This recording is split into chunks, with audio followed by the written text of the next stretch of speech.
Hi, Blue Fox here. On September 27, 2015, I took pictures of the eclipse of the moon. I set up my 5-inch telescope using a 17mm eyepiece and took these snapshots.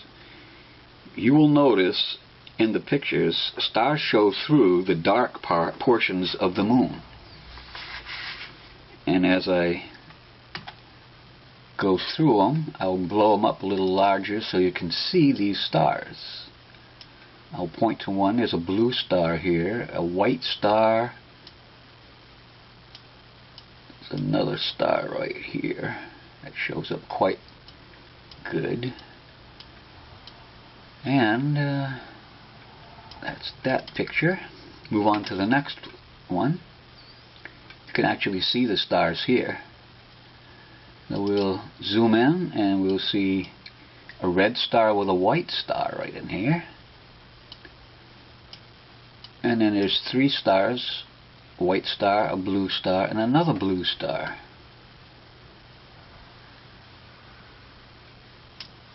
And there's a white star pretty much over here.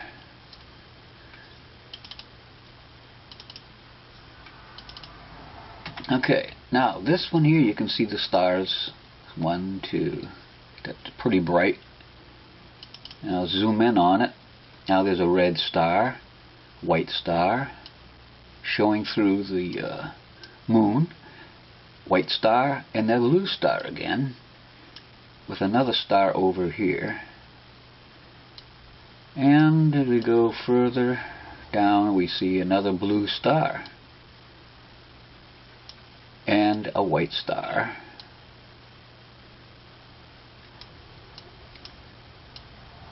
There's more stars that I'm picking up on this film. They do have 2 stars out here and on the edge, but this is basically closer to the left side of the moon. Moving on, you can see 2 stars here. There's another star here, 2 stars down the bottom, and another star here. So we'll zoom that up for you. There's the one on the bottom. Some stars shining through. There's another 2 stars.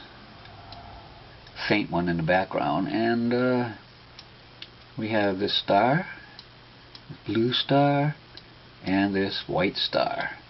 Also we have 1 star shining through here. And we look at this, we see the stars shining through again. So what my point is the moon transparent?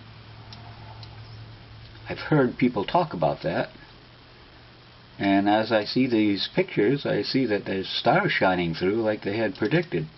Rahu, which is another celestial body in Vedic astronomy that they said existed the same size as the sun and the moon. It's also been called the black sun.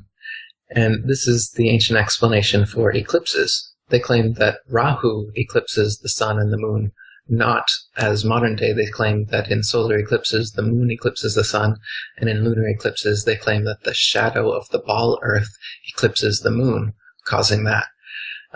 This one actually is provably not true, however.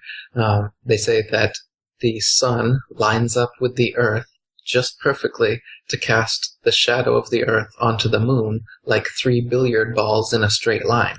However, many times, over 50 times in the past 500 years, it's been recorded by the Royal Astronomical Society that the sun and the moon were both invisible above the horizon at the same time during an eclipse, which means they couldn't have been not even close to in a straight line. They're almost next to each other. So this explanation of the shadow of the ball Earth going onto the moon is impossible for being what the eclipse is. They also use that as a proof of the ball Earth. They say, hey, see the shadow? It's a ball. But this is impossible. So you're not seeing the shadow of the ball Earth. It's not a proof of the ball. And in fact, a better explanation is this ancient explanation of the black sun, or Rahu, which occults the sun and the moon at certain points during the phase. There's an 18-year cycle that eclipses go through, and every 18 years it repeats. So you can predict eclipses based on this geocentric flat model with Rahu, as they've been doing for thousands of years. Nowadays, they claim to be predicting it based on the billiard ball, sun, moon, and Earth lining up. But as I said, this is not happening. So this is yet another lie. And this claims of seeing Nibiru or some other celestial body very well may be this translucent dark body, the black sun, since we're not told about it. Anytime we see strange phenomenon and think it could be a second sun, it very well may be this one, the black sun. And with all due respect to the late Zachariah Sitchin, anybody who wants to listen to his last interview, you can go to our websites right there. The fact that he had his office in Rockefeller Center in New York City makes you wonder if he's part of those cultural editors that continue to keep us in the dark. But Eric, you say the moon is self-illuminated. Why do we only see portions of the moon during the various moon phases? Yeah, they say that the cause of the moon's phases is the reflected sunlight hitting it. But you can prove that the light of the moon is totally different from the light of the sun. The effect it has on foods and plants is different. The actual temperature of the light is different. So if you're in the sun, of course, in the shade, it's cooler than in the sunlight. But in the moonlight, it's cooler in the moonlight than it is in the shade. So if you go in the moon shade, temperature goes up. So it couldn't possibly be reflected sunlight, otherwise it would be warm, just like the sunlight is warm. So it's casting its own light. The phases are a function of the moon itself, and it's provably a translucent, flat object, not a opaque ball, as they claim the moon is. If the moon was a ball, first of all, you'd be able to see different faces from different areas on Earth. So if you're at the Arctic or the equator or the Antarctic, you should be seeing different features because you're looking at a different face of the moon from there. However, no matter where you are on Earth, you'll see exactly the same face, the same man on the moon, the same rabbit will always be there, but it'll be tilted 360 degrees at various inclinations because the moon actually turns like a wheel as it goes around us.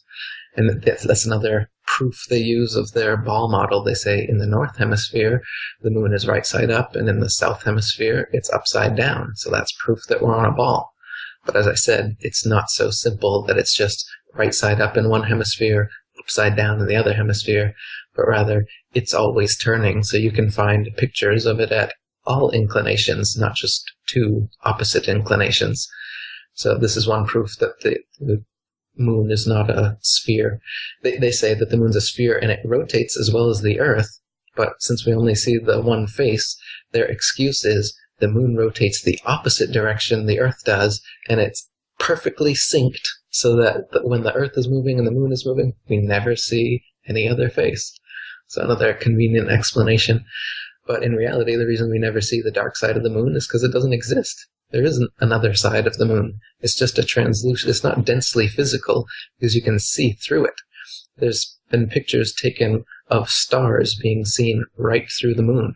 And the Royal Astronomical Society has recorded stars and planets like Jupiter have been seen through the moon. And they're scratching their heads recording this, like wondering what they've seen. And this is on record back in the 1700s up until today. You can see things through the moon. On a clear afternoon, you can see the blue sky through a waxing or waning moon. You'll see part of the moon illuminated, and then part of it, you'll see the blue sky right through it. Even some of the craters, as they call them on the moon, that's potch marks, nobody knows exactly what they are. It's strange looking. Calling them craters, though, is a foregone conclusion because you don't know that that's what they are. Especially, as I'm saying, some of these supposed craters, you can see the blue of the sky through the crater. So it's obviously not something that's densely physical. You can see through it. You can't see opposite faces from different places. And if it was a ball can't reflect light either. The only way that the moon could reflect light like they say it is if it was a flat or a concave surface. A convex surface can't project light, reflected light, the way it's claiming that the moon does. Now, Occam's razor for a moment. if you and I are born and raised by, say, an isolated tribe in the Pacific, and you and I look at the horizon around us, we would think the Earth was flat if nobody told us the opposite. And if you saw an eclipse and the sun and moon look exactly the same, you would come to the conclusion that the two objects are the same size, wouldn't you?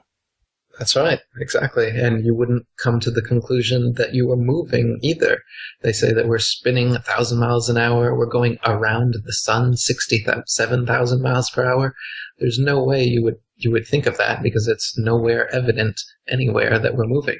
Instead, you'd look up and you'd see that the sun, moon, and the stars are all revolving perfect circles around us. And that geocentric common sense perspective is what you would assume the truth was, until some liar with a NASA logo on his shirt, a little forked snake tongue, if you notice, that's what the logo is.